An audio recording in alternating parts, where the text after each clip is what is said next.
Bonjour à tous, bonjour à toutes, je suis ravie de vous retrouver aujourd'hui pour une nouvelle vidéo. Aujourd'hui j'ai décidé de vous faire une vidéo spéciale maquillage abordable, voire pas cher du tout. J'avais vraiment envie depuis un moment de vous faire cette vidéo là, puisque moi-même je suis souvent attirée par les marques à petit prix. J'aime bien tester pas mal de choses. J'ai vraiment fait une sélection de produits que j'aime bien utiliser et que je trouve valent le coup et qui ne sont pas des produits chers. Et puis sachez de toute façon que le prix d'un produit ne fait pas forcément la qualité. Si vous avez vu peut-être le reportage dans lequel j'avais fait une petite apparition sur France 2, c'était sur Envoyé spécial, c'était passé en mai.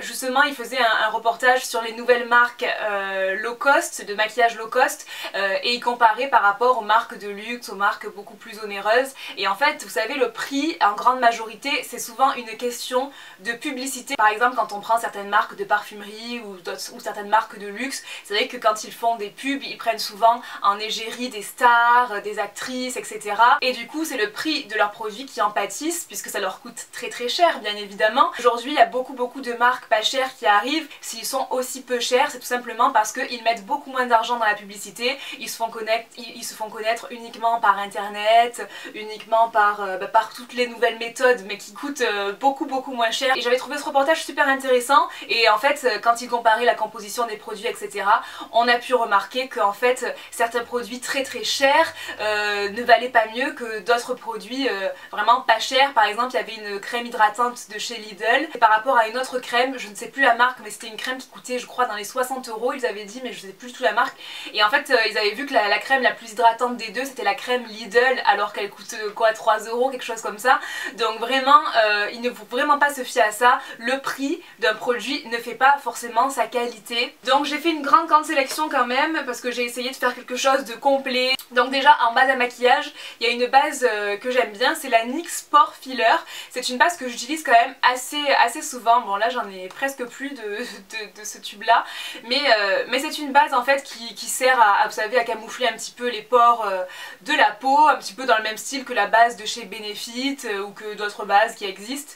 Et celle-ci je sais plus exactement combien elle coûte, je crois qu'elle coûte une dizaine d'euros quand même, mais je trouve que c'est une base qui franchement vaut le coup. Je trouve qu'elle a rien à envier particulièrement aux autres bases du même style, alors que certaines sont beaucoup plus chères. Et moi c'est vrai que j'aime bien utiliser celle-ci, donc j'avais envie de vous présenter une petite base à maquillage pas très chère, et je pense que celle-ci franchement c'est ma préférée à l'heure d'aujourd'hui. Ensuite en termes de fond de teint, bon vous savez, pour ceux qui regardent déjà mes vidéos depuis un moment, qui regardent mes Get Ready With Me, qui regardent mes maquillages, mes tutoriels maquillage, vous savez que je suis une grande fan de ce fond de teint là, qui est le fond de teint de chez Essence Soft Touch Mousse. Alors Essence, déjà sachez que c'est une marque qui n'est vraiment pas chère. Il me semble que c'est une marque allemande, c'est une marque que vous pouvez retrouver dans certains Auchan en France, et après je sais que pour la Belgique, etc., vous en trouvez dans pas mal de magasins, je sais pas exactement où, mais je sais que vous trouvez cette marque assez facilement. Il n'a absolument rien à envier au Dream Matte Mousse de chez Maybelline, qui est déjà un fond de teint qui n'est pas très cher, mais celui-ci je crois qu'il coûte dans les 5 €, donc vraiment ça vaut trop le coup. Il a un rendu mat, un peu poudré, et voilà, pour les peaux mixtes à grasses, c'est vraiment un super fond de teint. Honnêtement, si vous pouvez le tester, testez-le, et je pense que vous m'en direz des nouvelles. Moi je prends la teinte 08 Matte Vanilla l'hiver, quand je ne suis pas bronzée, et l'été je prends une teinte ou deux teintes au-dessus, je sais plus exactement. Ensuite j'en ai un deuxième que j'ai beaucoup aimé et que j'aime toujours, c'est un fond de teint de chez Revlon, donc un peu plus cher quand même, mais voilà, pas super cher par rapport à d'autres fonds de teint de parfumerie ou autre. Donc ce fond de teint c'est le Color Stay, ouais, Revlon Color Stay. Donc celui-ci c'est le fond de teint spécial pour peau mixte à grasse, et ensuite vous avez aussi celui pour les peaux sèches, et c'est un fond de teint fluide mais vraiment que j'adore. Ce fond de teint je l'ai utilisé pendant vraiment longtemps, j'arrivais pas à changer même de fond de teint jusqu'à ce que je teste celui de chez Essence. J'avais vraiment du mal à changer de fond de teint parce que je trouvais vraiment que, enfin à mes yeux c'était vraiment le meilleur, et il est vraiment bien. Il reste pas du tout la peau, c'est un fond de teint fluide qui va réguler la brillance, c'est vraiment un bon fond de teint, la couvrance est bonne. C'est un fond de teint que vous pouvez trouver je crois chez Monoprix, mais bon vous le trouverez chez Monoprix un peu plus cher que ce que vous pouvez le trouver sur internet. Moi je l'achetais souvent sur eBay et je reçois des SMS, et oui, je l'achetais souvent sur eBay, 14 €, quelque chose comme ça dans ces alentours, et je crois que chez Monoprix il est quand même à presque 20 €. Mais après vous avez d'autres sites où vous pouvez le trouver, du style sur Maquilalia, on peut le trouver à pas cher non plus. Ensuite en termes de correcteurs, j'en ai deux que j'aime bien. Le premier c'est le ELF Height Definition Lifting Concealer, et moi c'est la teinte quoi que j'ai, c'est la teinte... Ah oui j'ai oublié de vous le dire, pour le fond de teint Revlon Color Style, moi je prends la teinte 340, donc le ELF Height Definition Lifting Concealer en teinte Brightening. Voilà, c'est un correcteur de chez ELF, donc ELF marque vraiment pas cher du tout, et ce correcteur je trouve qu'il se défend vraiment pas mal, je trouve que la couvrance est bonne, moi je l'aime bien, j'aime bien l'utiliser, de chez ELF c'est mon préféré des correcteurs, et voilà, je trouve qu'il fait bien son job, et franchement il est cool, donc j'avais envie de vous le montrer. Et ensuite le deuxième c'est celui-ci, je vous l'ai déjà montré dans mes favoris, ma dernière vidéo en fait, mais c'est le Lasting Perfection Ultimate Wear Concealer de chez Collection, et franchement il est juste top ce correcteur, je vous le dis encore une fois, moi c'est la teinte Cool Medium, donc la teinte 2. Et voilà, c'est un produit que vraiment j'adore. La couvrance est très bonne. Si vous êtes en Angleterre, je pense que vous n'aurez pas de mal à retrouver cette marque là, puisque c'est une marque britannique. Et si vous êtes ici, franchement je crois que vous pouvez trouver que sur internet la marque Collection. Dites-moi si vous avez des scoops pour la trouver ailleurs, mais sinon voilà, vous pouvez la trouver sur le site British and Beautiful, vous pouvez la trouver sur Amazon peut-être. Ensuite en termes de poudre, j'en ai deux que j'aime bien et qui sont pas très chères. La première c'est la poudre de chez ELF, la Height Definition Powder. C'est la poudre translucide, elle matifie très bien, honnêtement c'est un très bon produit de chez ELF. Alors il y en a que certains qui parfois m'avaient dit oui fais attention à la composition et tout, elle donne des boutons etc. Et ben écoutez, enfin moi j'ai jamais eu de soucis avec cette poudre là. N'hésitez pas à mettre votre expérience en commentaire si vous avez eu des soucis avec cette poudre ou je ne sais pas. Je trouve qu'elle matifie, qu'elle a un effet lissant, on voit beaucoup moins les pores, etc. Enfin franchement moi je trouve que c'est une très bonne poudre et à pas cher puisque je crois qu'elle coûte 6 € et quelques. Et ensuite la deuxième que j'aime bien aussi c'est la poudre de chez Kiko. Un petit peu plus chère mais bien aussi, donc c'est pour ça que j'avais envie de vous la montrer aussi. D'ailleurs il y en a plus là. Et pareil je la trouve top, elle matifie bien, elle lisse bien, on voit beaucoup moins les pores. J'ai des blush du coup maintenant. Donc dans un premier temps j'ai ce blush là de chez Catrice. Donc après là j'ai pris la teinte que je préfère, mais après ça dépend vraiment des goûts et des couleurs. ça se discute pas encore une fois. Mais pour vous dire que ce sont de bons blushs qui sont bien pigmentés. Donc ce sont les Defining Blush de chez Catrice, et là c'est la teinte 30 Love and Peach. C'est un pêche, corail, c'est une très jolie couleur que j'aime bien, et ce que j'aime bien dans ces blushs c'est qu'ils sont mat et ils sont super bien pigmentés. Donc franchement pour le prix, Catrice c'est une marque, encore une fois c'est une marque allemande si je ne me trompe pas, et c'est une marque vraiment pas cher du tout. Je sais que sur Maquilalia il y a aussi la marque Catrice. Les Baked Powder Blush donc de chez Milani. Là je vous en ai sélectionné 3 parce que ce sont mes couleurs préférées de tous ceux que j'ai, j'en ai quand même pas mal. Donc le premier que j'adore trop c'est le Bellissimo Bronze, la teinte 06, marron avec des irisés dorés, je l'adore. Mais c'est pas un marron foncé hein, vous voyez, c'est un beau marron. Un marron qui va bien réchauffer le teint, et franchement il est vraiment trop beau celui-là, je l'adore, j'adore ce genre de couleur pour les joues. C'est pas très coloré mais je sais pas, ça donne bonne mine. Ce sont des blushs qui sont très lumineux, qui sont très irisés, mais ce sont des blushs qui sont super bien pigmentés également. Milani c'est une marque que j'aime beaucoup, c'est une marque américaine. En France je crois que vous êtes obligé de commander sur internet, on la trouve pas dans les magasins, mais aux États-Unis c'est une marque que vous trouvez super facilement dans les pharmacies, dans les grandes surfaces, etc. J'adore le Red Vino qui est un mauve en fait, ouais. Qui est enfin, ouais, un mauve avec des irisés dorés, il est vraiment beau aussi. Et ensuite il y a le Rose Doro qui lui est un orangé avec des irisés dorés, il est trop beau. Oh, qu'est-ce qu'il est beau ce blush, il est magnifique. Déjà rien qu'en les voyant comme ça, je les trouve trop beaux ces blushs là, donc franchement moi je les adore, et si vous pouvez les tester, allez-y, les yeux fermés, ce sont vraiment de bons produits. Ensuite il y a ceux de chez NYX aussi de blush que j'aime pas mal. Donc ce sont les NYX, ceux-là, les blush poudre, les powder blush de chez NYX. Donc là j'en ai deux que j'adore. Le premier c'est le Copper qui est très joli. Encore une fois c'est un bronze un petit peu et il est vraiment joli. Comme je vous ai dit, j'adore ce genre de couleur, donc celui-là je l'aime bien. Et ensuite, le second, c'est le cannelle. Donc celui-ci, c'est vraiment un orange. Et j'adore ce genre de couleur pour les joues. Je trouve que c'est ce qui me va le mieux à moi. Moi, le rose, ça me va pas trop, parce que j'ai déjà tendance à avoir quand même une peau qui rougit facilement, enfin vous savez j'ai quelques rougeurs etc quand je suis démaquillée, du coup le rose c'est vraiment pas top pour moi, ça peut faire ressortir les rougeurs etc. Et il est mat celui-là, voilà donc ça il fallait que je vous en parle aussi. Ah et j'ai aussi celui-ci de chez ELF pardon qui est vraiment un super joli blush, donc ce sont les ELF blush comme ça, là c'est la gamme Studio en fait. Là c'est la teinte Blushing Rose et voilà. Petit racontage de life, en fait celui-ci je l'ai fait tomber et il s'est complètement pété. Voilà, donc il est en miettes, mais je le garde quand même en miettes, je tapote avec mon pinceau et je le porte quand même assez souvent, mais c'est pour ça que je vous le montre jamais dans des tutos maquillage puisqu'il est tout pété, donc voilà.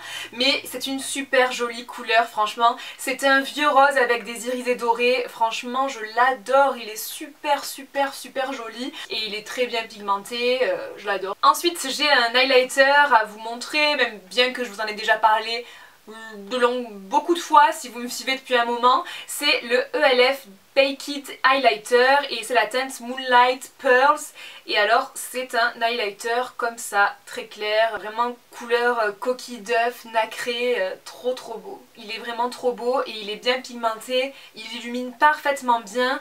Je trouve qu'il a rien à envier à aucun autre highlighter franchement que j'ai pu tester. J'ai pas testé tous les highlighters du monde mais bon, parmi ceux que j'ai testés il n'a absolument rien à envier, même pour des highlighters qui sont beaucoup plus chers. Les highlighters c'est pas la peine d'en avoir 50 milliards hein. Une fois que vous en avez un c'est vrai que ça suffit s'il fait bien son job, voilà. Ensuite en termes de bronzer, contouring etc, ce que j'aime bien et ce que j'ai sélectionné c'est cette palette de chez Barry M. Donc c'est la Chisel Cheeks Contour Kit, voilà c'est une palette en fait comme ça avec trois fards pour vous sculpter le visage. Vous en avez donc un très clair, vous avez un marron assez foncé et un marron intermédiaire entre les deux en fait. Ce marron est très bien, il tire pas à l'orange, il est vraiment marron, les fards sont bien pigmentés, ils se travaillent bien, donc franchement, non franchement c'est une palette que j'aime bien. Ensuite en termes de pinceaux, alors moi j'en ai sélectionné quelques-uns que j'aime bien, mais après voilà, après je sais pas, je vais pas faire une grande généralité, mais en gros en fait dans les pinceaux, ceux que j'aime bien et qui ne sont pas très chers, j'adore les Real Techniques déjà, donc bon là je vous en ai pris deux de chez Real Techniques parce que je les aime bien, ils font partie de mes préférés. Buffing brush comme ça, assez touffu, j'adore dire touffu, j'adore ce mot, touffu. Ce genre de pinceau moi j'utilise pour appliquer le fond de teint, pour diffuser le fond de teint, j'aime bien et donc je l'ai eu dans le kit pinceau teint de chez Real Techniques en fait. Et ensuite il y a le pinceau estompeur là, toujours de chez Real Techniques, j'aime bien ce pinceau estompeur là et lui je l'ai eu dans le kit de pinceaux pour les yeux de chez Real Techniques. Et ensuite j'aime bien les pinceaux de chez ELF, tout simplement de la gamme Studio. Donc j'adore par exemple le Kabuki, franchement qui est vraiment un super pinceau. Il est super doux ce Kabuki là, il vous permet de bien estomper, je sais pas, quand vous avez travaillé votre teint, de bien estomper tout pour que tout se fonde bien ensemble tout simplement. Et ensuite il y a celui-ci pour le teint que j'aime bien, c'est le ELF Small Tapered Brush, donc c'est un pinceau comme ça un petit peu conique et moi j'aime bien ce pinceau pour les creux de joues par exemple, voilà pour le contouring en général, je l'aime bien franchement et vraiment pas cher, il est vraiment pas cher non plus. Et ensuite pour les yeux j'aime bien le ELF Blending Brush, donc c'est celui-ci, c'est un pinceau estompeur mais assez plat quand même, et j'adore ce genre de pinceau moi pour les creux de paupières. Voilà, donc en termes de pinceaux, en gros les pinceaux de la gamme Studio de chez ELF je les trouve vraiment pas mal, et les pinceaux Real Techniques aussi en termes de pinceaux petit budget ce sont vraiment ceux que je préfère. Donc, en termes de base à paupières, j'adore celle de chez ELF de la gamme Mineral. C'est la Mineral Eyeshadow Primer et en teinte sheer, et elle est vraiment très bien. Elle coûte dans les 4 € je crois, et je la trouve vraiment bien. Celle-ci c'est ma préférée des bases de chez ELF en fait, mais après il y a celle à 1 € aussi qui sont vraiment pas mal, mais c'est vrai que celle-ci je la préfère encore. Ensuite j'adore les ombres à paupières Long Lasting Lustrous Eyeshadow de chez ELF en ce qui concerne les yeux. Donc moi j'ai deux teintes, j'ai la Soirée qui est la teinte que j'utilisais il n'y a pas très longtemps dans un tuto maquillage. C'est vraiment un prune qui tire un peu au bordeaux. En fait ce sont des ombres à paupières crème mais qui sont vraiment très irisées. C'est pas des paillettes mais elles sont vraiment scintillantes quoi, voilà. Et la deuxième que j'ai, je sais plus ce que c'est comme teinte. Je crois que c'est Gala ou quelque chose comme ça. Je trouve qu'elle s'estompe assez bien et on peut l'utiliser seule ou avec des fards poudre. Mais en tout cas je trouve que c'est quand même un bon produit. Ensuite en termes de mascara, Scandalize de chez Rimmel. Donc en termes de mascara petit budget, je pense que c'est mon préféré. Je trouve que la brosse est un chouïa trop grosse. Honnêtement elle aurait été un tout petit peu plus petite, ça aurait été nickel. Mais peut-être que le rendu n'aurait pas été le même, je sais pas. Mais en tout cas je l'aime bien, c'est celui que j'ai mis aujourd'hui et je l'aime bien. C'est vraiment un mascara petit budget qui vaut le coup. Donc le Scandalize de chez Rimmel. Rimmel je crois que maintenant vous la trouvez à Carrefour cette marque là, il me semble. Ensuite on va passer à la bouche du coup, et là alors là déjà je vais déjà vous renvoyer à ma vidéo sur les rouges à lèvres que j'ai fait il y a pas très longtemps en fait, puisque je vous présentais pas mal de rouges à lèvres favoris du moment, et dans le tas il y en avait pas mal qui étaient des rouges à lèvres petit budget, pas très cher, donc du coup je vous renvoie à cette vidéo là. Mais sinon j'en ai quand même encore un petit peu à vous montrer. Donc déjà il y a les crayons à lèvres de chez Essence, et celui-ci je l'adore, c'est le lip liner 06 satin mauve. Donc voilà, crayon de chez Essence, donc je crois qu'il m'a coûté même pas 2 € et franchement au top. Là c'est une couleur mauve, hein, comme vous l'aurez deviné, hein, mauve satin, voilà. Les crayons de chez Essence à lèvres, je trouve qu'ils sont vraiment bien. Donc si jamais vous avez l'occasion de tester, franchement je vous invite à le faire parce qu'ils sont vraiment bien, pas chers, et voilà, ils ont rien envié à d'autres crayons je trouve. Ensuite en termes de rouge à lèvres, j'adore les rouges à lèvres Color Statement de chez Milani. Alors là je vous ai pris deux couleurs, je vous ai pris le nude crème. Voilà, qui est un nude tout simplement, c'est celui que j'ai aujourd'hui, et je vous ai pris le Uptown Mauve qui est ici. Donc voilà, ils font vraiment partie de mes couleurs favorites dans la gamme Color Statement de chez Milani. Ce sont des rouges à lèvres qui ne sont pas très chers, vous pouvez les retrouver sur Amazon, eBay et d'autres sites qui proposent la marque Milani. De bons rouges à lèvres je trouve qui sont bien pigmentés, qui sont agréables à porter. Ce ne sont pas des rouges à lèvres mat, ce sont des rouges à lèvres qui ont une texture plutôt satinée. Je sais qu'il y en a qui n'aiment pas trop l'odeur, je trouve que c'est une odeur chimique. Moi je trouve que ça a l'odeur du melon et j'adore cette odeur là, vraiment j'adore l'odeur des rouges à lèvres Milani de cette gamme, j'adore, oh, c'est trop fruité. Et ensuite en rouge à lèvres j'ai celui-ci que j'aime bien et qui est vraiment pas cher, c'est un rouge à lèvres de chez Essence, c'est la teinte 03 comme Naturally, et c'est encore une fois un mauve, donc ce n'est pas un rouge à lèvres mat, hein, c'est un rouge à lèvres plutôt satin aussi. Il est bien pigmenté, et pour les ongles, voilà, ça sort un petit peu du maquillage, non c'est du maquillage pour les ongles. Et en termes de vernis à pas trop cher, j'aime bien, j'adore en ce moment les vernis de chez Barry M. Là je vous en ai pris deux de la gamme Aquarium, alors parce que j'ai trop adoré cette gamme là, cette collection là. Il y avait vraiment des vernis avec des reflets trop beaux, puisque c'est la collection Aquarium, donc sur le thème de la mer, les sirènes, tout ça et j'adore. Donc le Pacifique est vraiment magnifique, c'est un bleu avec des reflets bleus plus foncés et dorés, enfin magnifique. Et le deuxième, je vous l'ai déjà montré dans mes favoris là, c'est le Persiane, et là c'est un violet avec des reflets dorés, enfin magnifiques, franchement magnifiques ces vernis là, en plus ils tiennent bien, ils sont trop jolis. Je crois que c'est terminé, c'est même sûr, c'est terminé. Donc je suis désolée, j'espère que la vidéo n'a pas été trop longue. En tout cas, n'hésitez pas à me dire vous aussi en commentaire si vous avez des produits à petit prix, maquillage que vous adorez et dont vous avez envie de parler pour les faire connaître. Mais en tout cas, moi j'ai partagé avec vous voilà toute ma sélection là. J'espère que cette vidéo vous aura plu. Vous aurez pu remarquer que j'ai un nouveau rythme de vidéo, mais peut-être que vous ne l'avez pas encore compris, donc je vais vous l'expliquer. En fait maintenant je fais une vidéo tous les 3 jours, c'est-à-dire qu'entre chaque vidéo je laisse 2 jours vides, comme ça au moins ça laisse bien le temps de voir la vidéo que j'ai mis en ligne, voilà. Et voilà, donc une vidéo tous les 3 jours, ce qui veut dire que chaque semaine ça ne va pas être tout le temps les mêmes jours. Donc je trouvais que cette organisation était bien, dites-moi ce que vous en pensez, mais en tout cas pour moi elle me convient tout à fait et je la trouve cool. Donc voilà, dites-moi ce que vous en pensez. Et en tout cas je vous retrouve du coup dimanche pour une prochaine vidéo et ce sera une morning routine de l'automne. Je vous fais plein d'énormes bisous et puis je vous souhaite une très bonne fin de semaine. A très vite, ciao ciao.